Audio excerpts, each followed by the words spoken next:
Первый плод собирали мы недели 2. Ну, вообще плод состоит из бочек, обычные бочки. На чем он держится на плаву? Это бочки обычные, железные. То есть бочка 200-литровая. В общем, есть специальные формулы, да, вот сколько здесь присутствует бочек, 18 штук, они держат 5 тонн грузоподъемности. По специальной формуле, по водоизмещению, это все высчитывается, все измеряется. Маршрут тоже мы много проверяли, этот маршрут, и от Яркова до Артамонова, с Артамонова до Гилева. И больше понравился мне как самому, просто как по природе, что красивее природа от Артамонова до Гилева.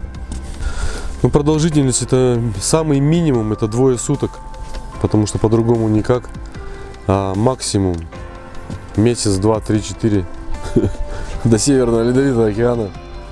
Ну, в первую очередь для тех людей, которые любят отдохнуть на природе, от городской там суеты, приехать, просто отдохнуть душой, расслабиться, побыть наедине с природой, пообщаться с другими людьми, с компанией, с другой там. Ну, питание, знаете, можно просто с собой там взять хоть что. Заехать там в магазин, там в Магнит, там затариться, там полные пакеты там всего. Там вплоть, здесь будет мангал, это присутствует. Можно шашлыки пожарить там без проблем.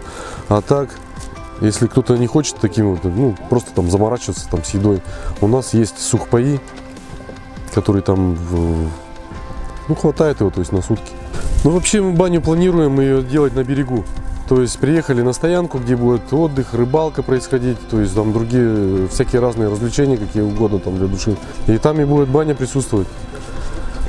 То есть помылись, там не обязательно же там помыться, чтобы от грязи отмыться. Просто попарились, разогрелись, с разбегу занырнули в реку Тобол, взбодрились и снова обратно погреться.